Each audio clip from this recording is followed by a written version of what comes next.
Hello and welcome to this lecture. So we saw a whole bunch of ideas on linear transformations, linear equations, how this comes together, null space, range, how the solutions are written using the null space and all that. So I'm going to quickly summarize, walk you through all the different possibilities, show you a lot of these tabla and Mridangam diagrams and show you what all it can look like. We'll go through this a little bit faster. We won't go spend too much time, but nevertheless, these ideas are very important. So this sort of gives you a linear algebraic way of thinking about it. Okay.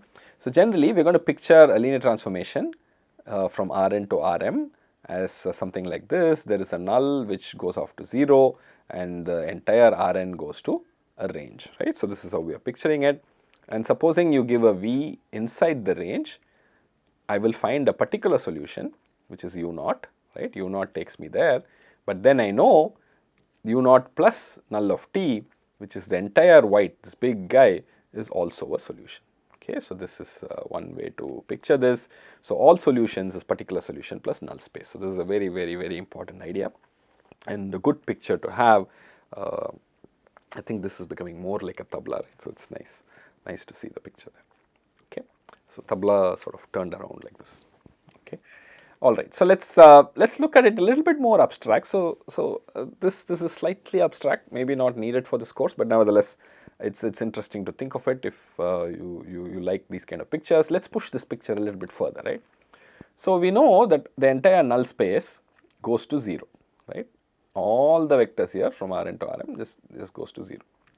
And if I take other points, every point in the range will sort of come from like a cloud, right? This big cloud, some particular solution plus null space, particular solution plus null space, like that, you will keep getting it. Okay. So this kind of a picture, right, is a very good way to visualize a linear transformation. Any linear transformation is going to look like that. There's going to be a range, and every point in the range will come from this cloud, and this cloud is a particular solution plus null. Okay, so that's a good point to keep in mind. This abstract view of linear transformation is very useful. So as you go out and if you end up studying more mathematics, you'll see a lot of things pick up from here. Okay, so a linear transformation or any transformation works in this fashion. So this view is a good view of a linear transformation to keep in mind. Okay. So let's specialize to a few cases. There are a few cases that you may want to sort of remember and see what can happen, what cannot happen, etc. The first case, I mean, I'm looking at Ax equals B, A is a M cross N matrix. I'm going to look at M being greater than N. So it's a tall matrix, right? So M is larger. Okay. So if M is larger, let's say rank is R. Okay. R could be any number. Now rank is going to be lesser than N. Okay. It could be lesser than N or it could be equal to N. It cannot be greater than N, right? So rank can never be greater than the minimum of the two dimensions. So it can never be greater than N. So it can be less than N or equal to N. Okay. So if rank is less than N, okay, how does the picture look? You've got rank being less than N, which means nullity is non-zero, right? N minus R. Okay. So you've got a non-trivial null space because rank is less than N. Okay. Rank deficient case, right? So this Rn will go into this bigger Rm, but it will go into a smaller subspace of dimension less than N. Right. So dimension is only R here. The range has only dimension R. Okay. The N minus R guys go off to 0. Right. So this is the picture for R less than N. For R equal to N, you're getting null to be only a point. Okay. Null is only the all 0, dimension 0. Rn goes to a n dimensional thing, but since n is less than m, n is sitting inside the Rm. Okay. So this is how the picture looks for this particular case. Now what can happen? You may have points on the RHS B which is outside of the range. If it is outside of the range, there will be no solution. Okay, if B is not in the column space, there is no solution. In n less than m, this can happen. Okay, or you may have the point inside the RHS when R is less than n. If R is less than n, then you will have infinite solutions. Okay, so notice we are not doing actual calculations here. We are working with only dimension. Okay. And like I mentioned before, this kind of working with dimensions and thinking of what is possible is linear algebraic in thinking. Okay, so it's very important. So this is infinite solutions possible. In this particular case, what will happen? If you pick a point in the RHS, you will get a unique solution because null is 0. Right, that's all, as simple as that. Both these are actually identical in some picture, but I'm just highlighting the uniqueness here. Okay, no solution is there, infinite solution is possible, unique solution is also possible. Okay, so I hope this point is clear when n is less than m. Of course, the next case to consider is n equal to m. Again, when n is equal to m, you can have a rank r, and that rank r could be less than n, or rank r could be equal to n, and you have very similar pictures showing up, except when r is equal to n, when it is full rank and it's n cross n and square, you have a 1-to-1 map. So this is a special case where the tabla becomes like a proper cylinder, right? So it's an exact cylindrical shape. There is no loss of dimension anywhere. This is a 1-to-1 map, and this is a very, very important case. A lot of times you're worried about whether your transformation is not killing dimension. Is it retaining the dimension? Okay, so but solutions wise, all of these things will happen. In this particular case, you can be outside of range. Here you can never be, right? So you'll never be outside. No solution if B is not in the column space. If it is in the column space, there will be infinite solution, because null is non-zero dimensional. Okay, null is non-trivial, so you will get infinite solution. In this particular case, for any RHS, there will be a unique solution. Okay, so that is for n equal to m. If n greater than m, there are similar pictures, except that n is greater, so the input is bigger and the output is smaller. And here, because n is greater than m, if rank is r could be less than m, or r could be equal to m, but then the null space will never go away. Okay, because m is strictly greater, null will always be non-trivial. You will never get the 0 for null. This is an interesting thing that happens when m becomes greater, n becomes greater, when the matrix becomes more horizontally longer. In that case, you can never have the null being trivial. Okay, so null will always be there. Okay, that's an interesting point of view here in this particular case. It may happen that the range is complete, as in its range becomes Rm, or range is smaller, that is controlled by the rank, but the null will always be non-trivial. Okay, so that is one part here. So if the RHS is outside, you will have no solution. If the RHS is inside, in this case you have infinite solutions. Even if the RHS is here, you will still have infinite solutions. So single unique solution is not possible in this case. Okay, you may have no solution, or if you have infinity. Okay, there is nothing like a single unique. That middle path is simply not there in this particular case when there are more variables than equations in your system. Okay, so these kind of pictures are very nice. Like I said, I hope by now you're not too turned off by these pictures. These are very useful. It's good to keep in your mind, and good to graduate from just thinking of equations to thinking in terms of linear transformations and dimensions. Okay, so let's move on to the next big topic. Now that we've understood a lot about these linear transformations and linear equations, we're going to push it a little bit and take it towards the matrix and think of its transpose and talk about this idea of 4 fundamental subspaces of a matrix. Okay. So to begin with, we'll look at linear equations, system of linear equations defined by a matrix and its transpose. Okay. So far we've looked at Ax equals b, which is the standard set of equations and all that. Now I'm going to look at a linear equations defined by the transpose of A and study it along with the original Ax equals b. So what happens to transpose? A transpose is this matrix, right? The first row in A becomes the first column in A transpose. So it has got m columns and n rows, right? So A transpose y equals c looks like that. Y now goes from y1 to ym. There are m variables. And C goes from C1 to Cn. There are n things on the right hand side, n coordinates on the right hand side. So notice the contrast here. Okay, a lot of things change. These things can be a little confusing. You have to keep track and be very careful. So if you write out the equation will look like this. There will be n equations in m variables like this. Okay, are there connections between these two? These two, they have to be related, right? So the one has a linear transformation represented by A, the other has a linear transformation represented by A transpose. These two are sort of connected. So yes, we do expect connections. We will explore those connections in this lecture. Okay. So first, let's think about what these equations mean. Look at them once again slowly from what they mean, and then talk about it. Okay. Ax equals b looks like this, right? Ax equals b. And the question you ask when you solve it is B in the column space of A? It's a central question, right? So that's what this equation is asking, right? So this is what you're doing. What happens in the A transpose equation? Now A transpose y equals C, you can do a transpose on both sides and make it Y transpose A equals C transpose. Okay. So this is sort of standard, you might have seen it before, so that's why I am writing it out directly.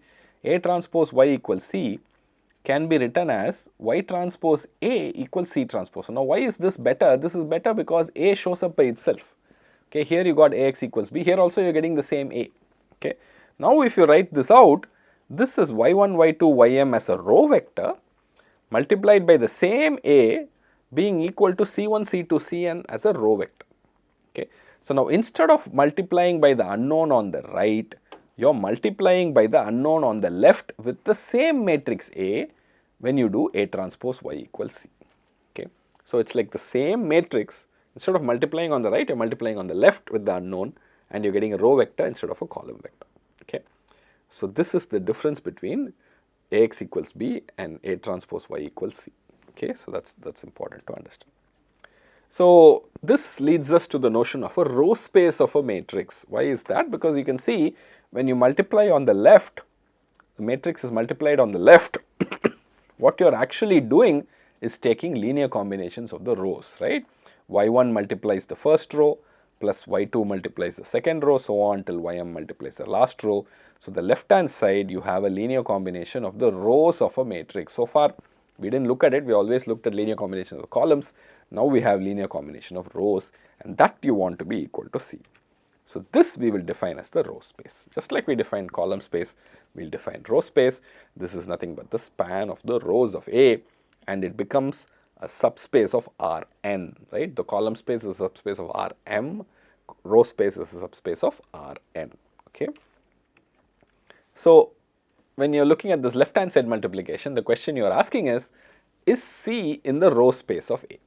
As far as high level linear algebra is concerned, both are same questions. Both are asking membership in span, right? Membership in a subspace. That's what they are asking, except both of them are tied intimately by the matrix that represents them. One is represented by a matrix, the other is represented by the transform of that, the transpose of that matrix.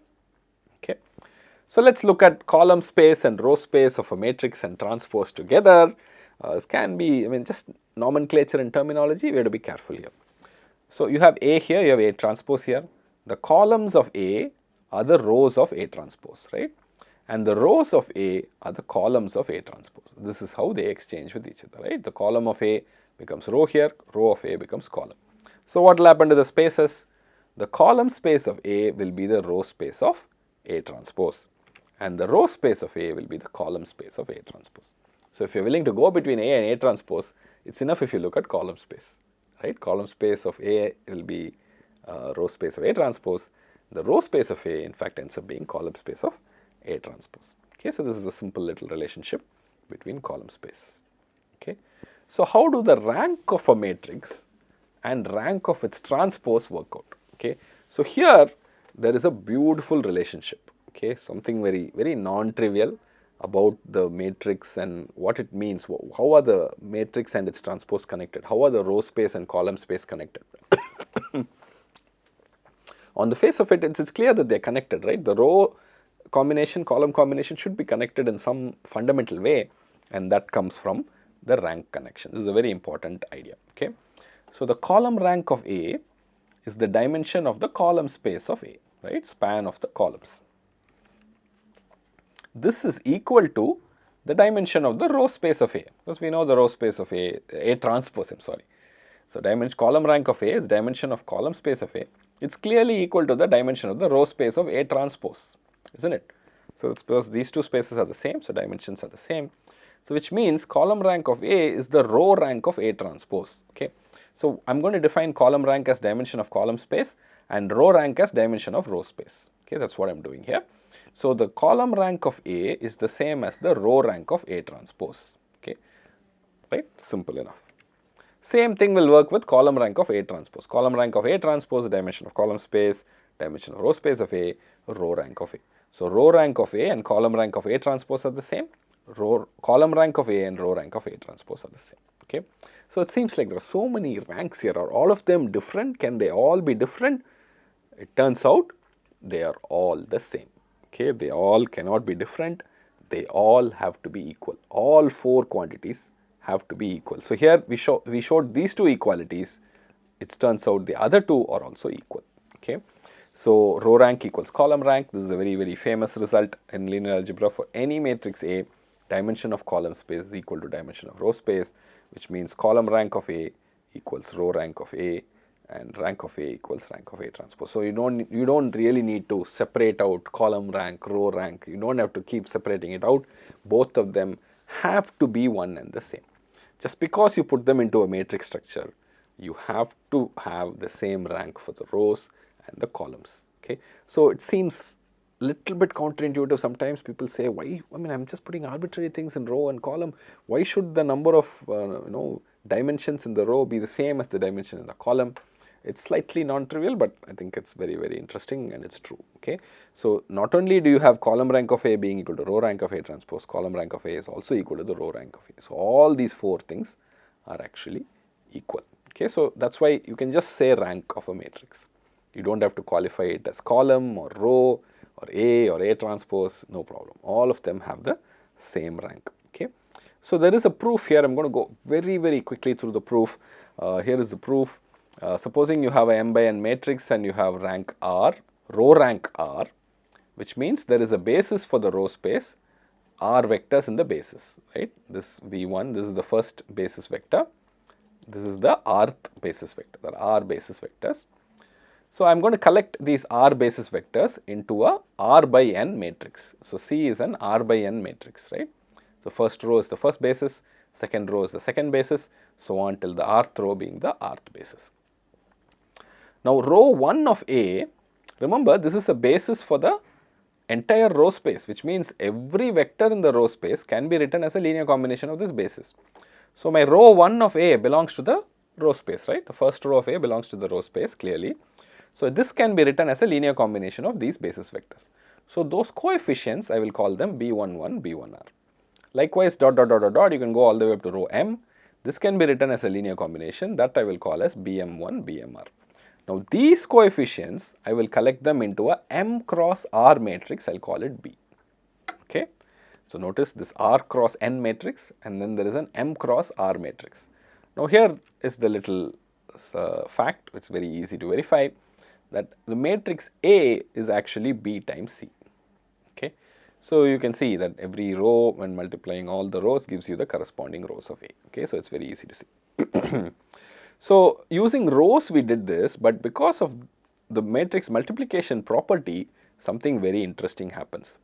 Column 1 of A, right, the first column of A is actually a linear combination of the columns of B, right, B times C. If you think about this multiplication, when you multiply B times C, the first column is a linear combination of the columns of B. Think about matrix multiplication, why it works out that way. So it's V11 times the first column plus so on till VR1 times the last column. Okay, so this is the column 1 of A. Likewise up to column N. All the columns of A is an M cross N matrix, so it has got N columns. All the columns of A are actually linear combinations of the columns of B. Okay, so all the columns have been written as a combination of R columns, which means the column space of A, the entire column space of A, is contained in the span of these R vectors. Okay, because it's contained in the span of these R vectors, the column rank of A becomes less than or equal to R. Now R is the row rank, so column rank becomes less than or equal to row rank. Okay, so it seems I have not proven equal to, I have said less than or equal to, but it turns out that's enough. Why? Because this is true for any matrix, right? So instead of A, I will substitute A transpose. If I do A transpose, I get column rank of A transpose is less than or equal to row rank of A transpose. But what is column rank of A transpose? It's row rank of A. So row rank of A becomes less than or equal to column rank of A. So you have column rank being less than or equal to row rank, and row rank also is less than or equal to column rank, which means both have to be equal. Okay, so this is a very simple proof. Anyway, we are not emphasizing proofs too much in this class, but nevertheless, if you enjoy proofs, you can look at it. Okay, so the basic result is, if you have a matrix and its transpose, the ranks are the same.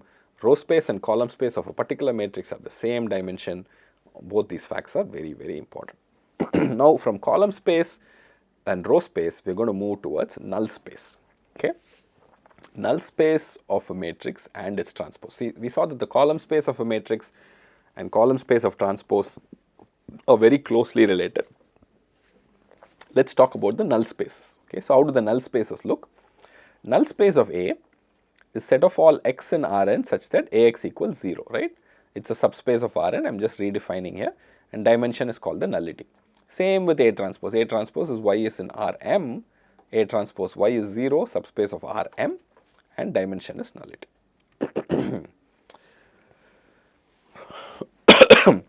We will now define a left null space. Okay, so it turns out this left null space is interesting, right? See, I have defined a null space of A transpose. I want to relate the null space of A transpose to something to do with the matrix A. How do I do that? I can take this A transpose y and transpose it. I will get y transpose A. So that's how I define my left null space. What is left null space for A? I take a y transpose, which is a row vector. The set of all row vectors I can multiply on the left to get 0.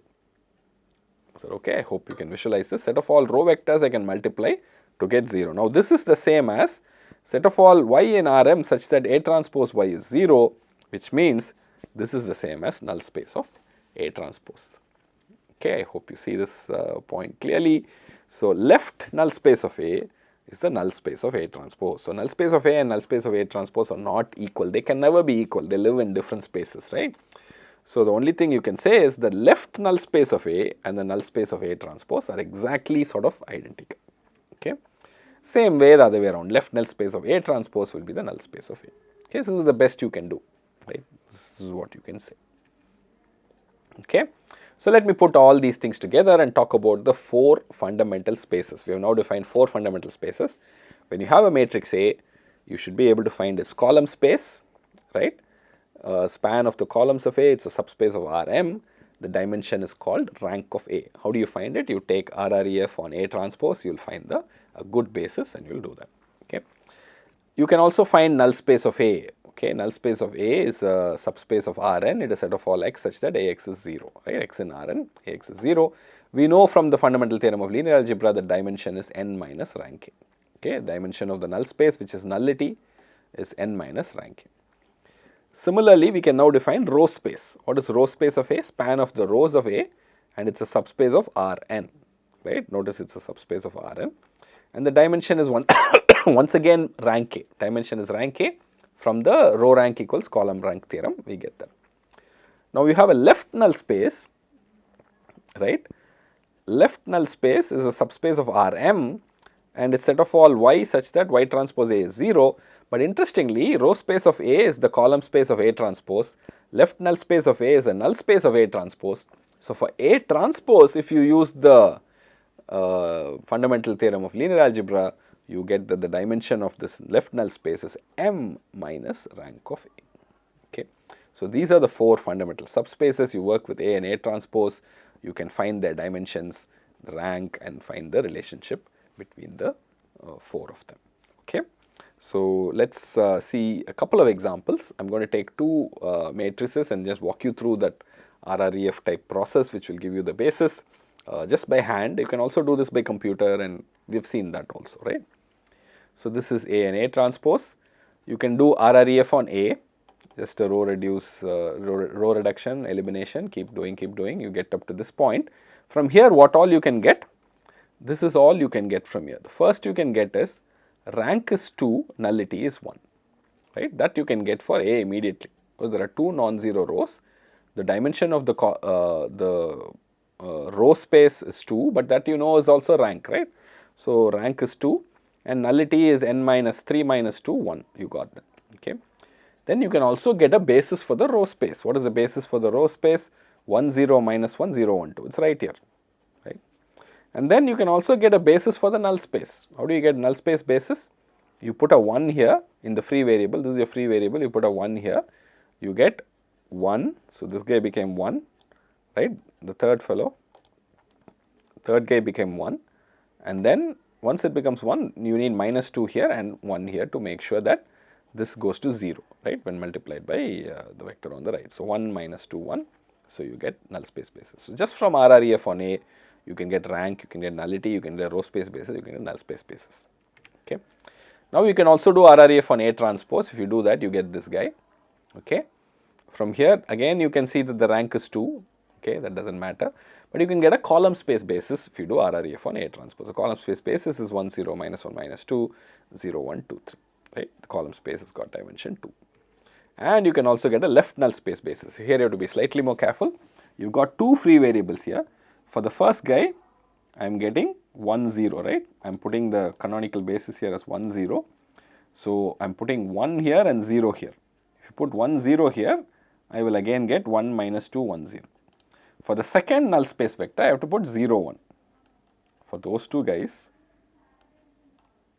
you have to put 0, 1 here. If you put 0, 1, I am going to get 2, minus 3. So 2, minus 3, 0, 1. These are the two left null space vectors. So this is how you find the rank, the nullity, dimension, the basis for the row space, basis for the column space, basis for the null space, basis for the left null space directly by RREF. That's just the elimination method. So here is another example. I just picked this example because it's a little bit more crazy. The A remains the same, so you get the same row space, null space, but A transpose goes into this kind of a picture. So notice here the pivots don't line up in the beginning, right? So the dependent variables are 1 and 3, the independent variables are 2 and 4. Okay, so you have to be slightly careful there. Column space is easy. For the null space, notice you put 1, 0 here and 0, 1 here and calculated the other ones. Okay, so of course you can go back and check. You can check once you find this left null space that if you take the left null space and multiply by A on the right, you should get 0. Okay, so check those things. Null space also, you take A and multiply this null space on the right, you should get 0. Okay, so that's hopefully those examples sort of cleared up some of these ideas around the 4 fundamental subspaces. These are also quite important. They play a role in understanding what the linear transformation is and how to work with them. Okay. I would like to summarize briefly what we have studied so far. We have looked at linear equations and how to solve them, methods for solving them by hand, by computer a little bit. And then we saw linear transformation and how they connect to the linear equations and how the notion of range and column space and null space play a role in the solution of the equation. And then we also saw these 4 fundamental subspaces, A and A transpose and what happens there, row rank equals column rank, that was an important relationship. And then how to find the 4 fundamental subspaces, and we concluded that. So this sort of ends one part of this course where we do linear equations and these 4 spaces and how to compute them. So this is a good time to take stock and make sure you're comfortable with linear equations and linear transformations. Thank you very much.